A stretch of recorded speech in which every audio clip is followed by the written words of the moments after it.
अस्सलाम वालेकुम स्टूडेंट्स।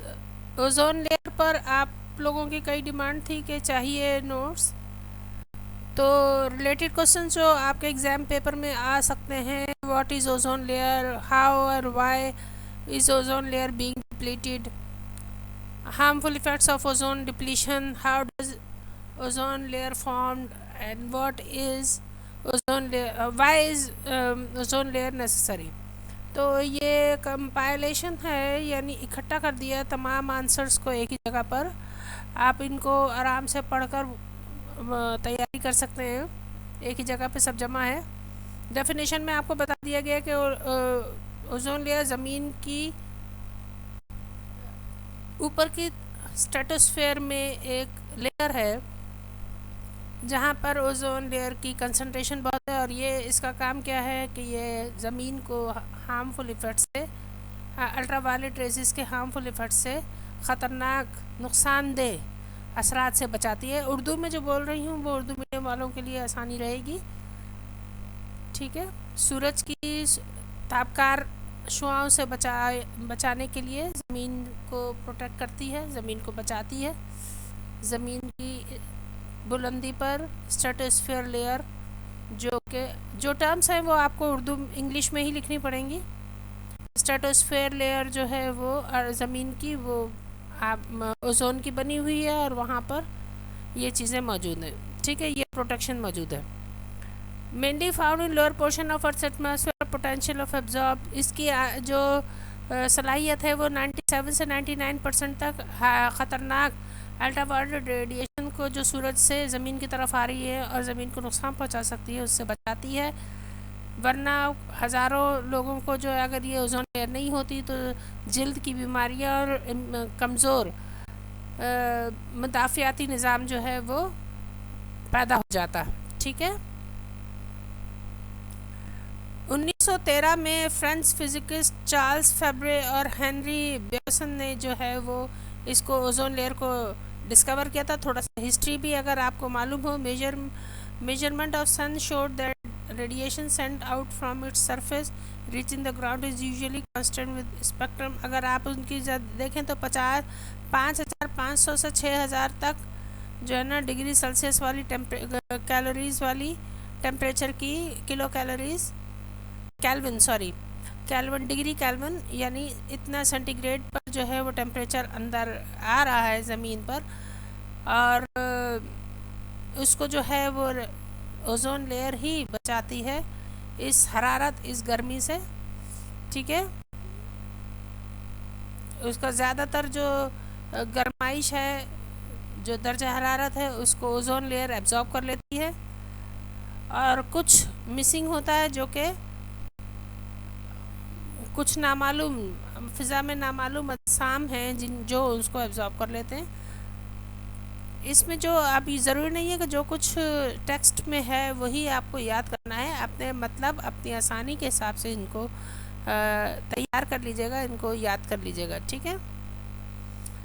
इसकी जो ओजोन लेयर की प्रॉपर्टीज़ हैं वो ब्रिटिश मेट्रोलॉजिस्ट JMB डॉब्सन ने जो मालूम की, और उसने किस तरह मालूम किया, सिंपल स्पेक्ट्रोफोटोमीटर, जिसको पहले नाम दिया गया था डॉब्सन मीटर, ठीक है। इससे इसने इनकी सारी तफसीलात मालूम की। That could be use to measure zone, जो स्ट्रेटोस्फेरिक जोन था ग्राउंड से, उसको नापने की कोशिश की। 1928 से 1958 तक डॉब्सन ने एक वर्ल्ड वाइड नेटवर्क ओजोन को मॉनिटर करने के स्टेशंस का बनाया, ठीक है, और जो आज भी काम कर रहा है, ऑपरेट हो रहा है। द डॉब्सन यूनिट, एक डॉब्सन यूनिट बनाया गया, measurement convenient measure of the amount of ozone overhead is name in his honour. उसकी इज्जत, उसकी अजमत को मानते हुए जो यूनिट इस्तेमाल हुआ उसका नाम भी जो है वो डॉब्सन यूनिट रखा गया, जिससे ओजोन लेयर को के मेजरमेंट की जाती है जिस यूनिट में। अब ये है कि ओजोन लेयर बनती कैसे है, फोटोकेमिकल मैकेनिज़्म है, ठीक है। केमिकल्स का बिजली के साथ रिएक्शन का नतीजा है। इसमें क्या होता है, ये डिस्कवर किया ब्रिटिश फिजिकिस्ट सिडनी चैपमैन ने 1930 में, और उसने ये बताया कि ओजोन जो है वो अर्थ की स्ट्रेटोस्फेयर में क्रिएट हुई, पैदा हुई किस तरह।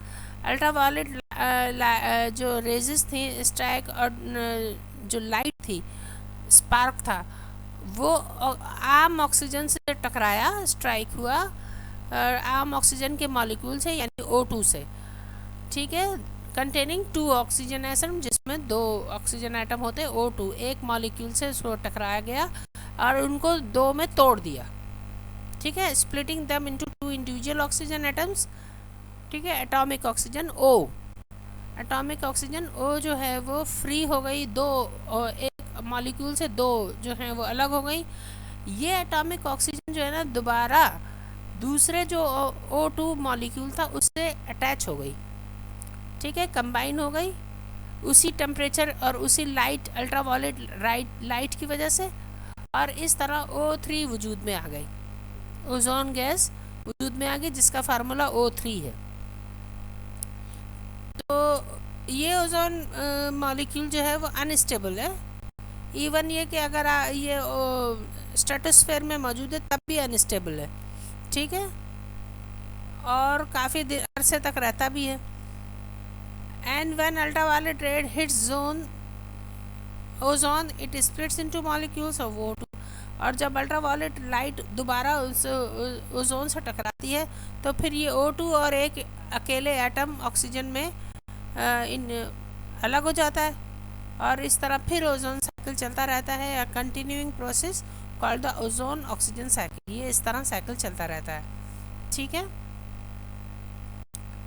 ये नोट काफ़ी बड़ा है, 2 वीडियोस में आएगा, फिर भी मैं आपको जितना हद तक हो सकता है। अल्ट्रावायलेट लाइट क्या क्या हैं, ठीक है, वैक्यूम में ये 10 से 100 nm तक चलती हैं, और लेकिन यहाँ 10 से 100 तक जो है वो नाइट्रोजन इनको स्क्रीन आउट कर देती है, इसको वापस धकेल देती है। लेकिन अल्ट्रावायलेट रेडिएशन जो ज़्यादा है और वो नाइट्रोजन को क्रॉस करके अंदर आ जाती है, वो 3 कैटेगरीज में शामिल है, और वो 3 कैटेगरी उनकी वेवलेंथ की वजह से बनाई गई है, ठीक है। वेवलेंथ की वजह से उनकी 3 कैटेगरीज मौजूद हैं, जिनमें अल्ट्रावायलेट A जो 400 से 315 nm तक की है, अल्ट्रावायलेट B जो 315 से 280 nm की है, और अल्ट्रावायलेट C जो 280 से 100 nm की है।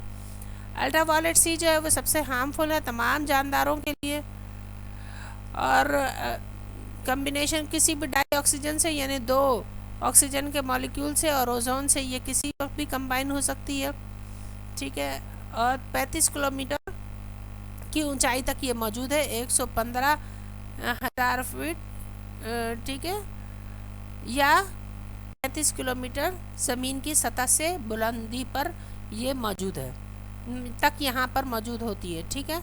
Ultraviolet B radiation is harmful also, ये भी ख़तरनाक है स्किन के लिए, एंड मेन कॉज सनबर्न, जो झुलस जाते हैं सूरज की रोशनी से, वो भी वो भी उसकी वजह भी अल्ट्रावायलेट B रेजेस हैं। और ज़्यादातर अगर आप इसके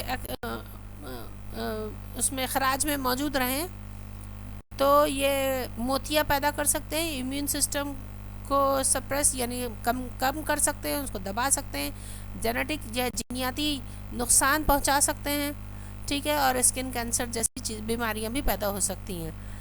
जबकि कुछ अल्ट्रावायलेट B जो है वो अच्छी भी है, कुछ ज़रूरत भी होती है उसकी, क्योंकि ये जिल्द से विटामिन D को मैमल्स में पैदा करने में आसानी होती है। जैसे धूप में बैठे अगर सर्दियों में तो विटामिन D पैदा होता है, ये हमारी स्किन की प्रॉपर्टी है मैमल्स की, वो विटामिन D प्रोड्यूस करते हैं अल्ट्रावायलेट B रेडिएशन की मदद से, ठीक है। Ozone is transparent to most ultraviolet है, जो ट्रांसपेरेंट हिस्सा है वो ओजोन का वो अल्ट्रावायलेट A है,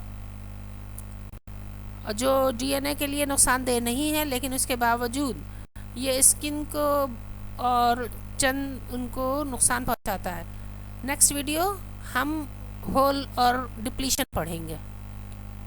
ए सेंटर के साथ जुड़े रहिए, कोई क्वेश्चन हो तो ज़रूर पूछिएगा।